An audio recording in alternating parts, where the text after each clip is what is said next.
Trump začína svoj úrad opäť, tentoraz ako 47. prezident Spojených štátov. Na jeho kroky čaká celý svet a on ich pomaly predstavuje. Akú Ameriku preberá a čo od neho môžeme čakať? Pýtať sa budem vedúceho katedry politológie Univerzity Komenského Erika Laštica a analytika Martina Reguliho. Páni, vítajte v relácii Doslova.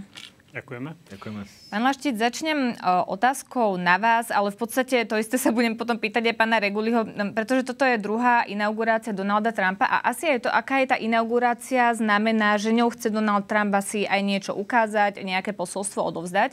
On teda pozval viacerých lídrov, nielen veľvyslancov, lebo napríklad za Slovensko tam bude na inaugurácii veľvyslanec v Spojených štátoch Radovan Javorčík, ale pozvanie nedostala napríklad šéfka Európskej komisie Ursula von der Leyenová, ale dostala ho napríklad talianska premiérka. Tak preto tá moja otázka, že to asi nebude náhoda, kto dostal a kto nedostal pozvanie. Určite to nebude a ostatne sme to videli aj v tých predchádzajúcich týždňoch, akí lídri a líderky navštevovali Donalda Trumpa na Floride a s kým v podstate komu vytvoril priestor pre osobný kontakt a komu nie. Čiže ten jeden predpoklad, ktorý platí aj pre Európu, aj ostatné pre nás, je, že Donald Trump si bude trošku aj selektívne vybrať lídrov a líderky, ktorí možno majú bližšie k jeho pohľadu na svet a ktorí mu v úvodzovkách rozumejú a s kými má pocit, že môže hovoriť aj o veciach, s ktorými by s niektorými inými lídrami hovoriť nemohol. A to EÚ je podľa mňa aj symbolické gesto, pretože na rozdiel od tých predchádzajúcich prezidentov Donald Trump je naozaj prezidentom, ktorý nie je presvedčený o tom, že Európa je predovšetkým spojencom a vníma Európu a osobitne Európsku úniu ako konkurenta. A jednoducho toto je tiež jeden spôsob, ako ukázať, že Európsku úniu nepovažuje za takého partnera, aby pozýval a formálne šéfku komisie. A súčasne to potom naznačuje možno aj spôsob, akým Donald Trump bude s krajinami a členmi v Európskej únii zachádzať. Že radšej bude s nimi rokovať individuálne a bude sa pokúšať narušiť jednotu Európskej únie ako bloku. Pán Reguli, pokojne reagujte aj s tou mojou podotázkou. Či teraz vlastne vidíme, že jeho partnerom nie je Európska únia, ale presne ako pán Laštic povedal, že tí konkrétni lídri, ktorých si proste on vyberie. Myslím, že to je vidieť aj z jeho predošlých krokov a zároveň aj z toho, ako pristupuje k výberu jeho administratívy.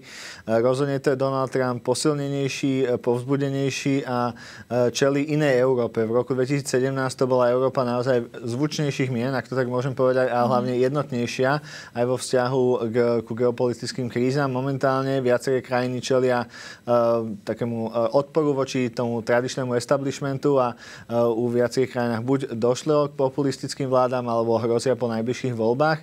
A myslím si, že toto chce práve Donald Trump využívať na to, aby dokázal presadzovať svoje záujmy, hlavne geopolitické, ale aj ekonomické, vo vzťahu ku kľúčovým ekonomickým hráčom, kam Európa stále patrí, ale potrebuje aj voči nemu ukázať, ako a v čom vie byť dôležitý a nevyhnutný obchodný partner pre Spojené štáty. Ale treba si povedať, že táto inaugurácia vlastne tým dátumom veľmi Európe nevyhovuje. Európska komisia sa vlastne vytvorila nedávno po voľbách a vo viacerých krajinách vidíme rozpady vlád alebo tvorbu novej vlády. Čiže asi sa nedá povedať, že Európa je v tomto silná a dokáže viesť nejaký dlhý dialog s Donaldom Trumpom.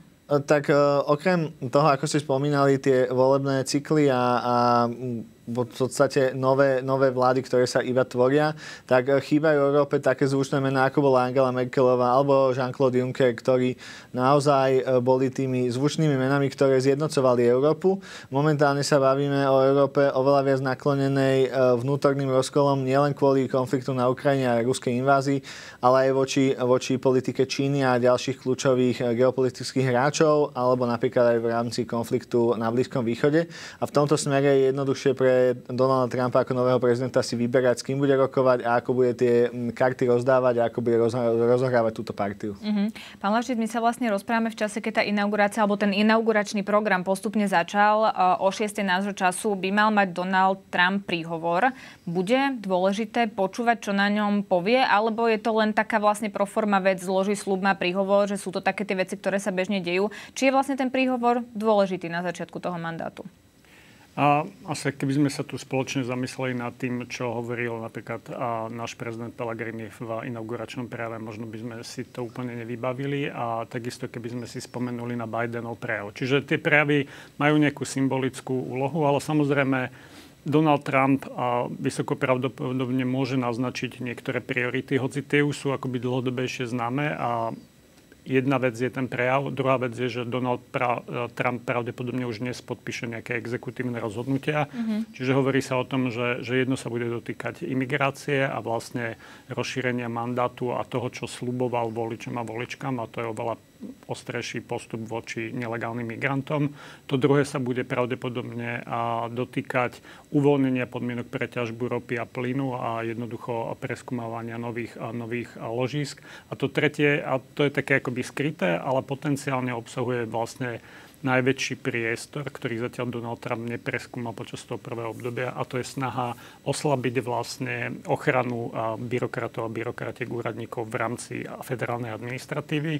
A to, ak sa Donaldovi Trumpovi podarí, môže sa pre politický vplyv otvoriť desiatky tisíc pozícií vo federálnej administratíve. A to je snaha vlastne prebudovať aj Washington ako sídlo moci. Ešte predtým, ako sa dostaneme k tým konkrétnym krokom, lebo treba povedať, že Donald Trump komunikoval aj po tých voľbách, čo budú tie prvé kroky, ktoré bude on robiť. Čiže on komunikoval vlastne kontinuálne, ako keby začal ten úrad trochu skôr ešte pred tou inauguráciou. Tak ostaňme ešte pri Joeovi Bidenovi. Mňa by zaujímalo, aký vlastne bol ten najvýraznejší krok vo funkcii, ktorý on urobil, alebo možno keď sa opýtam inak, že čím sa vlastne on do histórie zapísal? Tak tých bodov bolo niekoľko. Keď začneme tými pozitívami, tak bol to prezident, ktorý preberal krajinu vo vrchole pandémie, prijímal viaceré opatrenia, ktoré boli potrebné na ochranu verejného zdravia, podporu rozvíjania a teda následnej distribúcie vakcín a potom následne ozdravenie ekonomiky cez niekoľko kľúčových legislatívnych krokov, či už infraštruktúrny zákon, alebo zákon o boji proti inflácii a o podpore napríklad mikročipov a teda polovodičov v rámci americkej ekonomiky.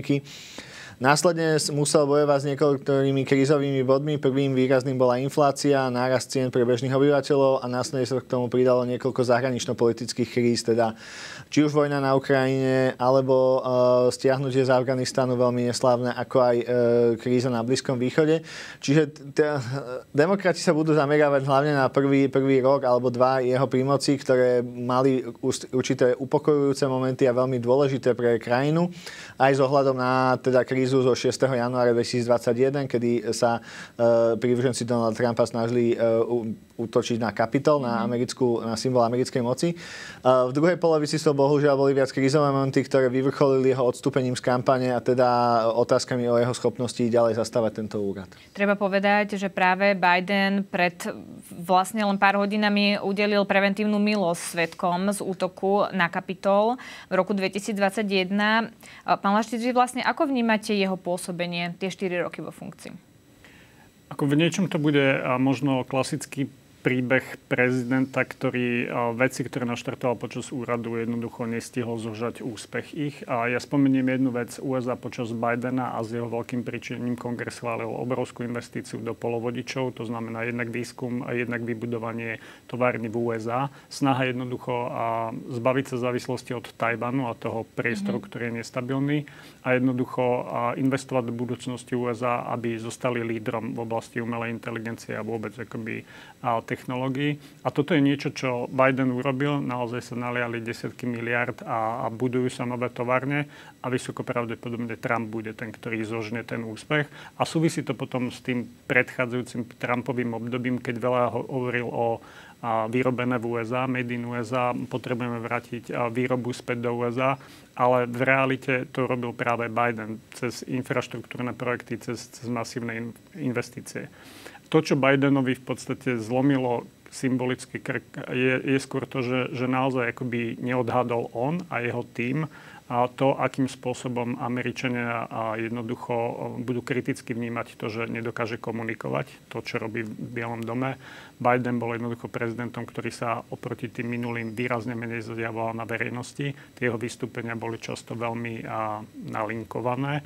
Jednoducho nedostával sa do nejakých voľnoštýlových konfrontácií s novinármi, tlačovky, ale aj stretnutia s voličmi. A jednoducho to bolo to, čo sa potom prejavilo naplno v tej prvej predvolebnej debate, že jednoducho Biden tie podozrenia, ktoré sa možno šepkali mesiace v Washingtone a sa naplno prejavili, či je vlastne prezident schopný nielen vykonávať úrad, ale do ďalších 4 rokov viesť ho. A toto podľa mňa zostane ako také dedičstvo aj lídra, ktorý nedokáže odísť spraviť čas. Zaujímavé, čo spomínate, lebo ho vlastne nahrádza teraz Donald Trump, ktorý je v podstate opakom politiky Joea Bidena. On je skôr taký marketingový politik, on teda rád rozpráva a rád sa prezentuje.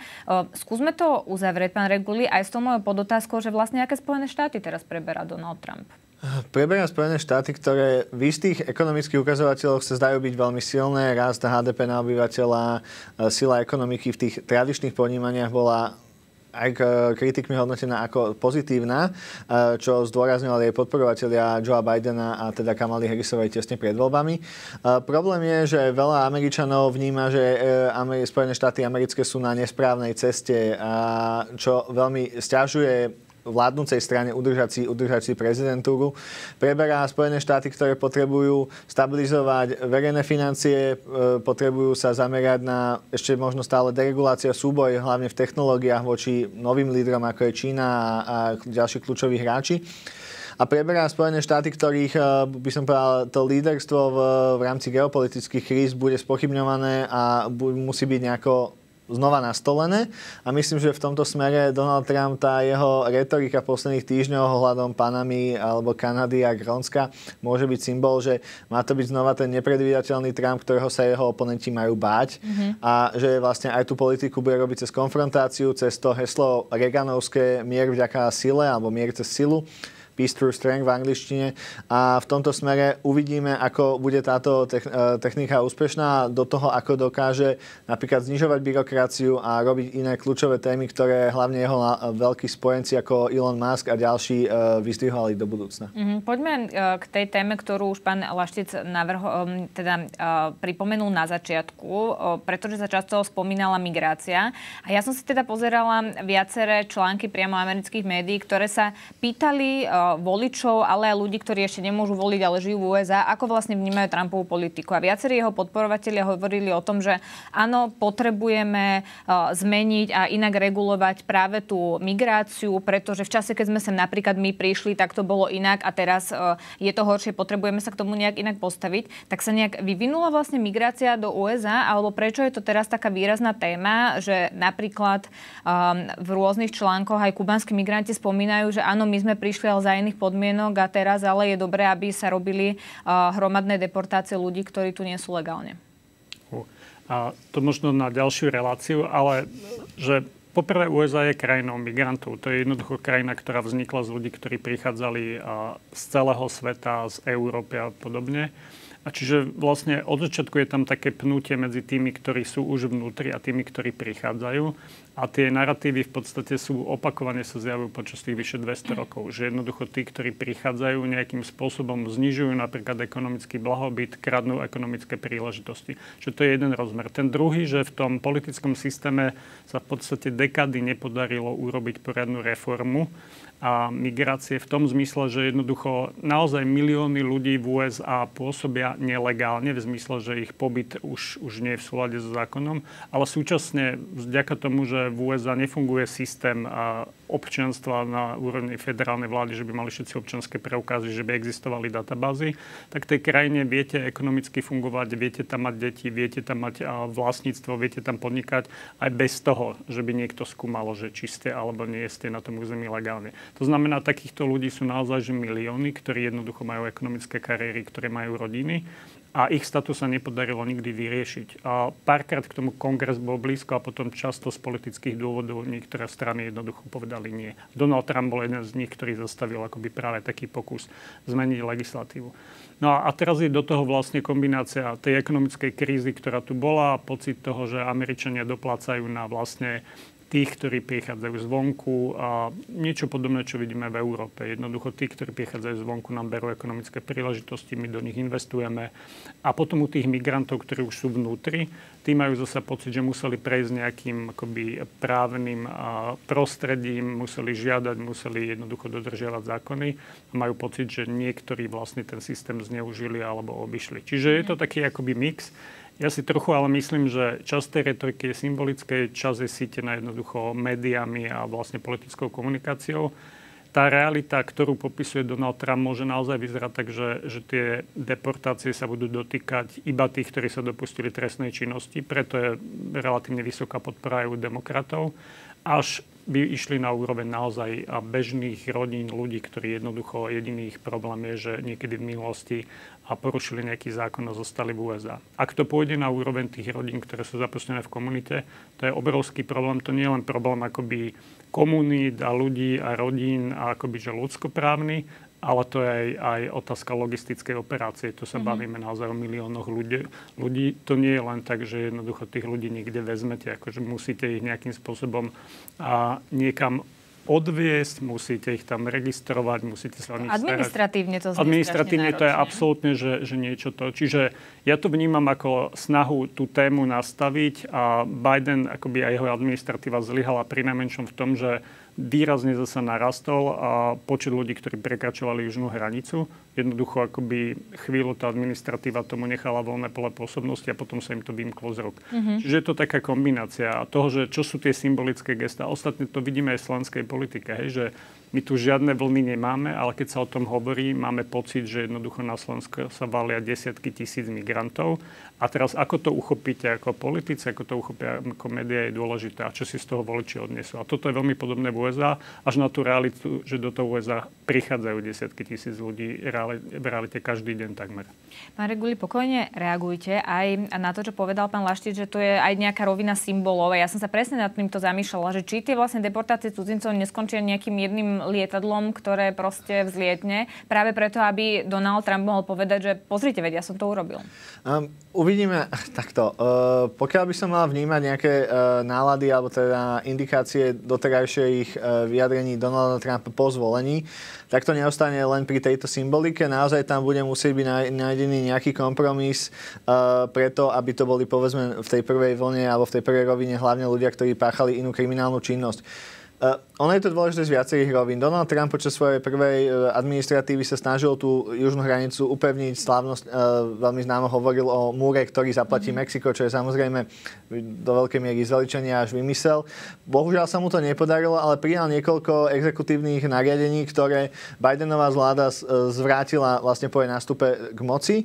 A to, čo je hlavný problém republikánov, by som povedal tak citlivo, je, do akej miery by naturalizácia nelegálnych migrantov v Amerike mohla ohroziť aj ich volebné pozície a ich volebnú úspešnosť do budúcna. Môžem povedať príklad Kalifornia, čo zvykol byť solidný republikánsky štát a po výraznej zmene demografie je to asi jeden z najviac demokratických štátov v Spojených štátoch. Ale to, čo je na tom najzaujímavejšie v tomto volebnom ťažení bolo, že vlastne viac ako polovica Hispáncov, hlavne mužov, už volilo Donalda Trumpa republikánov, čiže už sa to stáva menej témou, povedzme, rasizmu alebo rasovej nevraživosti a viac sa to stáva naozaj témou buď takého strachu, alebo toho spojenia s kriminalitou a napríklad témou fentanylu, ktorý vlastne je nebezpečnou látkou, ktorá prechádza južnú hranicu.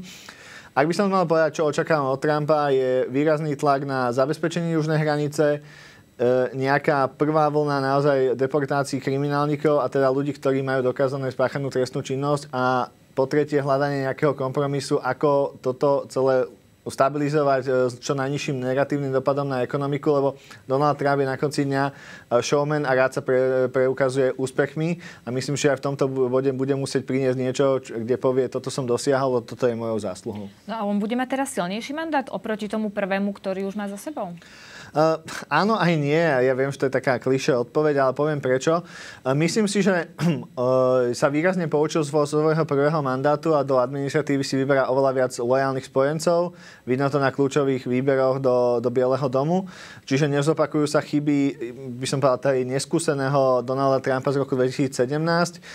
Po druhé, bude mať vyššiu podporu v Senáte. Myslím, že 53 kresiel nakoniec získali vo voľbách minulú jeseň. Čo znamená, že nemôže sa mu stať to, čo sa mu stalo v 2017, že mu neprešla reforma zdravotníckeho systému kvôli napríklad nevraživosti Johnom McCainom, bývalým arizonským senátorom. Druhý problém pre ňoho je, alebo na druhej strane problém pre ňoho je veľmi úzká väčšina v dolnej snemovni reprezentantov. Čiže pokiaľ si dokáže predseda tejto snemovne Mike Johnson udržať tú väčšinu a dokáže komandovať tých poslancov, aby hlasovali za návrhy, môže mu to prechádzať jednoduchšie, aj kvôli tomu, že má tam viac lojalistov a hlavne aj v Senáte bude väčšia šanca, že to prejde. Čiže očakávam, že to budú účinné 2 roky, ale zase republikáni sú známi svojimi potýčkami vnútornými, takže uvidíme, ako to dopadne v realite. Ale je treba povedať, že tento druhý mandát spája to slovo lojalnosť. Asi často to skloňujeme. Pán Laštec, akú úlohu vlastne podľa vás zohral Donald Trump pri tom prímeri v pásme Gazy? A ja sa na to pýtam aj kvôli tomu, že administratíva Joea Bidena to teda pripisovala za víťazstvo práve jeho, aj to, ako si navzájom odovzdávali ľudí, ktorých zajali. Ale to, čo hovoria izraelské médiá, že sa to skutočne podarilo Trumpovi, on to takto tiež komunikuje, tak vy tam vidíte, že on zohral tú kľúčovú úlohu? A vyhrali všetci. A to možno vysvetlenie. Takto, že v tej realite asi 2 veci sa diali. A videli sme to v podstate na potenciálne, že dlhodobej neschopnosti Bidenovej administratívy pritlačiť na Izrael spôsobom, ktorý by akoby zmenil spôsob, akým ten konflikt sa odvíjal. Po tých prvých mesiacoch, keď v podstate a nikto nemal problém s tým, že Izrael sa bráni teroristickému útoku. Začalo narastať v podstate akoby kritika zo strany medzinárodného spoločenstva, osobitne Európskej únie. USA boli jediné, ktoré stáli za Izraelom v podstate celý čas. Súčasne sa pokúšali Netanyahu tlačiť jednoducho prehodnotiť to. To, čo robíte, ide za hranu toho, že čo je udržateľné. Neboli úplne úspešní. A tam bolo zrejme, že Netanyahu aj izraelská vláda čaká v podstate na to, ako dopadnú voľby. Keď bolo zrejme, že vyhral Trump, tak jednoducho Bidena už úplne ignorovali. Čiže ten akoby tá priepas v líderstve USA bola viditeľná, o tom sme sa tu bavili a to ten Biden posledné mesiace jednoducho nebol prítomný. Ale súčasne pri tomto konkrétnom vlastne prímeri je zrejme, že tam tie týmy spolupracovali. Čiže nebolo to tak, že Biden a ľudia okolo neho nič nerobili, ale práve naopak pozvali aj Trumpových ľudí a tie týmy vlastne dohromady vyjednali to prímerie. To, že teraz sa oba v úvodzovkách vyhlasujú za víťazov, to už až tak dôležité nie je, ale treba vnímať to, že Izraelci naozaj čakali na to, že Trump prístupí k tomu. Čiže je to v konečnom dôsledku víťazstvo, ak to tak môžeme nazvať, lebo nie je úplne zrejme, že ako dlho to prímerie potrvá a čo sú tie garancie, ktoré USA dali. Lebo tie sa môžu meniť aj v priebehu času podľa toho, ako jedna alebo druhá strana napríklad poruší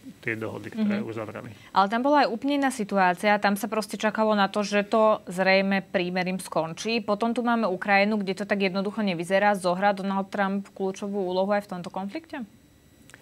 USA sú kľúčové z hľadiska ekonomickej a vojenskej podpory a otázka, že nakoľko kľúčové, či sú tým rozhodujúcim faktorom, lebo v otázke ukrajinského konfliktu výraznú úlohu zohráva Európska únia a členské krajiny NATO európske. A teraz to, čo je na stole, čo sa stane, keď USA povedia, že nebudú pomáhať ďalej. Tým Ukrajinu postavia pred nejakú dilemu a postavia aj nás ako súčasť EÚ a NATO. A teraz je otázka, či dokáže Európa zmobilizovať vlastné nejaké zdroje, ktoré by dorovnali chýbajúcu podporu USA. Ak sa to nepodarí, tak pre Ukrajinu je to úplne akože iná situácia. A tu nie je zrejme, čo ten Trump chce. Podľa mňa akože jeho Ukrajina vôbec nezaujíma, pretože aj v tej komunikácii, aj počas volebných kampaní je zrejme, že jednoducho Ukrajina je pre neho a jeho tým príkladom vlastne konfliktu, kde USA nemajú čo hľadať. To je vlastne tá nová politika, že to je tak ďaleko, väčšina Američanov ani netuší, kde je Ukrajina, nerozumie tomu, prečo USA nejakým spôsobom podporujú ukrajinskú armádu. A toto by bol pekný príklad ukázať, áno, to nie je konflikt, ktorý nás zaujíma, my z neho vycúvame. Súčasne ale platí, že Rusko je stále vnímané ako strategický nepriateľ, nemá postavenie Číny momentálne, ale stále je vnímané ako problematický aktér a tu bude veľmi závisieť od tej komunikácie medzi Putinom a Trumpom a tými týmami, akým spôsobom bude nastavená. Čiže Trump je dôležitý aktér toho, ale v konečnom dôsledku akoby to prímerie potrebuje dve strany, ono sa nedá jednostranne vynútiť. Ukrajincov podľa mňa nikto nedonúti sa vzdať. Čiže ani keď Trump povie nie, jednoducho je vysoko pravdepodobné, že Ukrajinci budú chcieť ten boj doviesť do nejakého konca a už ako im bude mať podobu, nevieme. Čiže Trump môže prispieť k tomu uzavretiu konfliktu, ale to by som povedal, že je to A, to B samozrejme, že čo budú tie záruky toho prímeria. Čo sa ponúkne napríklad Ukrajine, napríklad za výmenou za to, že Ukrajina bude akceptovať nejaký typ prímeria, bude to budúce členstvo v NATO alebo nejaké iné záruky, kto bude garantovať to, že tie podmienky budú tak fungovať, ako budú dohodnuté. A to nikto nevie. Trump o tom nepovedal, že doslova nič. Veľmi zaujímavo ste to popísali. Keď zoberieme do úvahy presne argumenty pána Laštica, aj to, aká je aktuálna nálada v Spojených štátoch, pán Reguli, že čo vlastne očakávajú Američania od Donalda Trumpa, že čo urobí v tomto prípade. Lebo teda, keď sa ešte pozriem na tie vyjadrenia, ktoré som čítala, tak viacerí hovoria, nie je to náš konflikt, my sa musíme zamerať na to, aby Amerika bola ekonomicky silná, aby sa nám tu žilo lepšie a nie z našich daní platiť pomoc pre Ukrajinu. Tak bude sa Donald Trump pozerať na to, čo hovoria jeho voliči? Tak tradične republikáni boli vždy stranou, aspoň okrem prezidentovi Georgea Busha, boli stranou, ktorá sa snažila menej sa angažovať v zahranično-politických konfliktoch. Myslím si, že otázka Ukrajiny, jedna vec je, čo republikáni hovorili počas volieb, druhá vec je, ako sa veci, aspoň zdá sa teraz podľa niektorých kľúčových vecí, môžu vyvíjať. Ide o to, že ten označený envoy, teda, alebo vyslanec pre Ukrajinu Keith Kellogg, bývalý armádny zástupca, povedal, že je pripravený nejaký 100-dňový plán momentálne, ako sa má situácia stabilizovať a kľúčové veci by mali byť pokračujúca podpora USA, ale s istými podmienkami, ktoré je potrebné splniť a tie podmienky budú smerovať k tomu, aby boli obidve strany pritlačené k rokovaciemu stolu. A z toho, čo sa zdá momentálne, vyzerá, že administratíva bude snažiť sa podporiť tú stranu, ktorá je viac ochotná rokovať a potrestať tú, ktorá nie je. Pokiaľ si Zelenský a Trump nájdu k sebe cestu v tom, ako dokážu toto prejaviť pri nejakej spoločnom prístupe a spoločnej aktivite voči Rusku, myslím si, že má šancu tento konflikt byť skončený nejakou formou kompromisu. Otázka je presne, aké budú bezpečnostné záruky a ako to bude nastavené tak, aby to nebol len medzikrok, aby Rusko znova na Ukrajinu napadlo.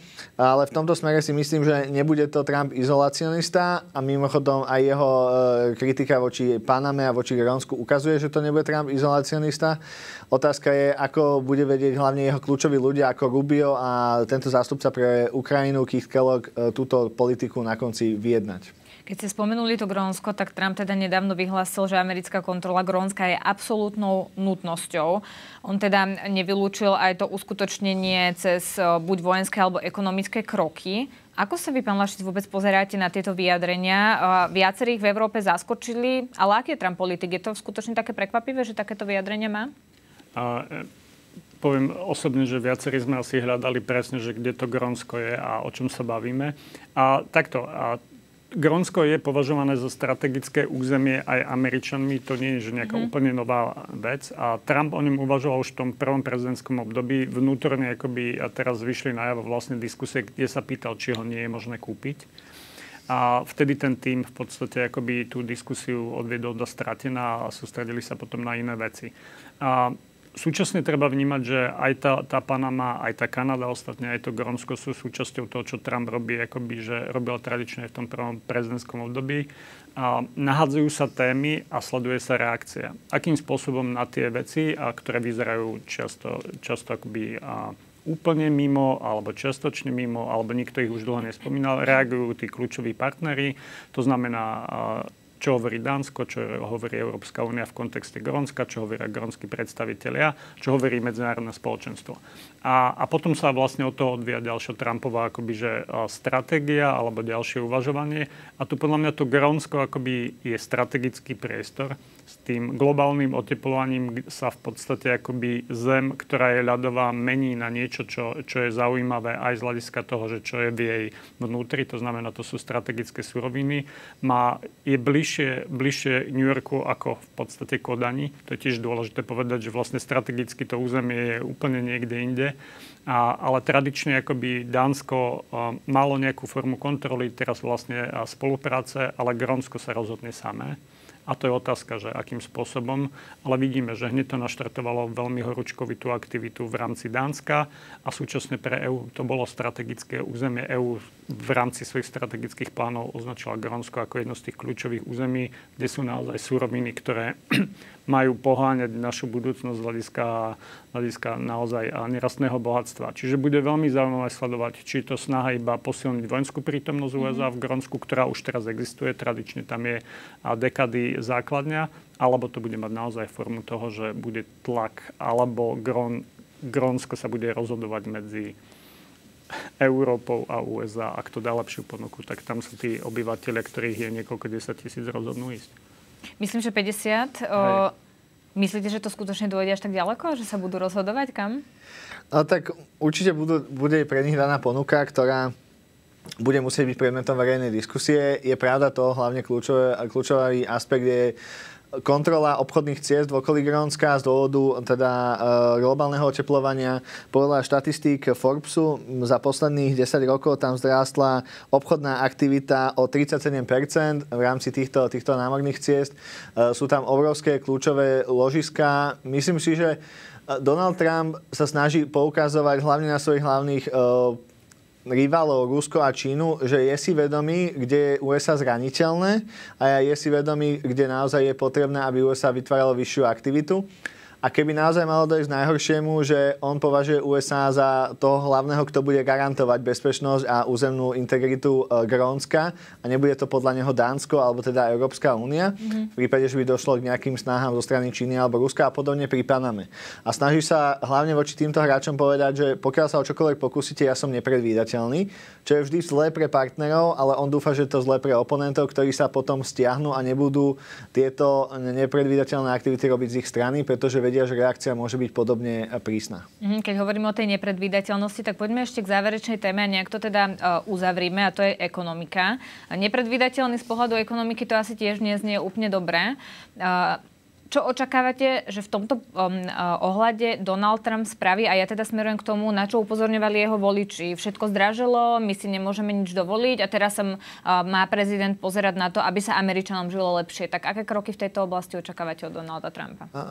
Očakávam čiastočne pokračovanie jeho krokov z jeho prvej administratívy, teda škrtanie regulácií. Podľa mňa príde pod motorovú pílu celá téma Green New Deal, teda novej zelenej dohody, ktorá bola veľmi vinená za to, že rastli ceny energií a ceny konkrétnych povedzme tovarov a služieb.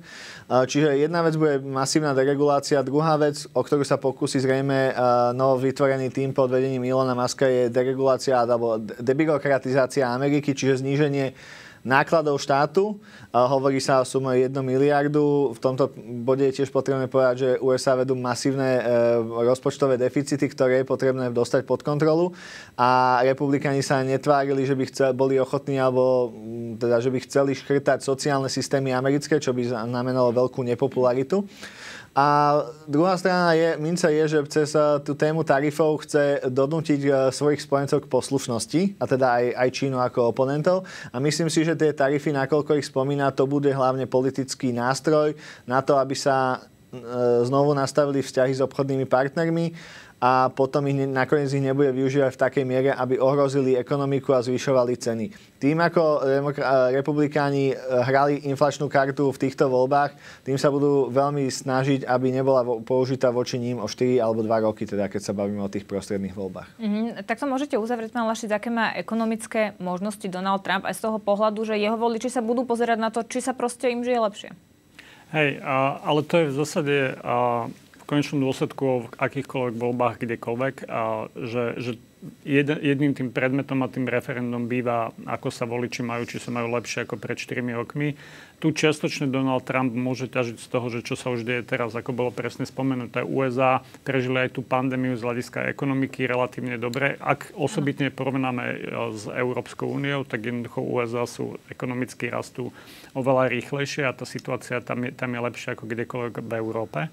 A to je jedna vec. Tá druhá, republikáni sa zjavne ako jeden z prvých krokov budú snažiť v kongrese jednoducho zasa znižovať dane alebo predĺžiť akoby tie daňové úľavy, ktoré už prejal Trump a kongres vtedy. Ale to úplne nemá dopad na bežných voličov a voličky. Čiže to je skôr trochu akoby tá miera neistoty a šťastia, ktorú ten Trump môže mať. Jednoducho akože ekonomika pôjde a tá úloha prezidenta je silná.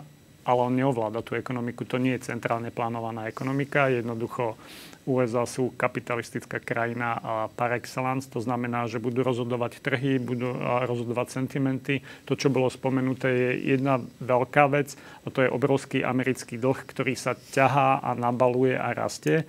A teraz tá Trumpová iniciatíva a tá úloha pre Elona Muska nájsť akoby rezervy v rozpočte je super a každá krajina určite má nejaký potenciál a treba vnímať to, že ten federálny rozpočet je v podstate už tak napnutý z hľadiska toho, že koľko vecí ide do obrany, koľko vecí ide iba na splácanie samotného dlhu, koľko vecí ide do sociálneho štátu. V momente, ako začne Musk navrhovať napríklad znižovanie podpory v rámci Medicare a Medicaid, čo sú dva veľké programy podpory federálne, tak to nebude populárne medzi voličmi. Čiže tu zasa Donald Trump je veľmi flexibilný, že to je jeho výhoda. On úplne nie je zavesený na nejakej mantre, pre neho je dôležité niečo povie a potom aj vidí, ako sa hýbe verejná mienka. To znamená, že časť tých vecí naozaj môže skončiť tak, že z veľkého škrtania federálneho rozpočtu zostane možno rozobratie pár a zrušenie pár agentúr a nejaké symbolické víťazstva. Ale všetko má politické náklady. Zrušíte, poviem príklad,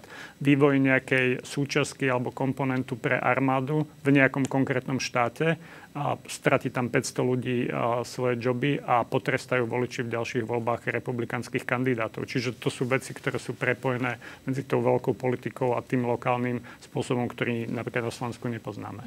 Tak uvidíme, aké budú tie 4 roky. Budeme to sledovať. Ja vám ďakujem veľmi pekne, páni, že ste to prišli zhodnotiť. To bol Erik Láštic a Martin Reguli. Ďakujeme za pozvanie. Vďaka.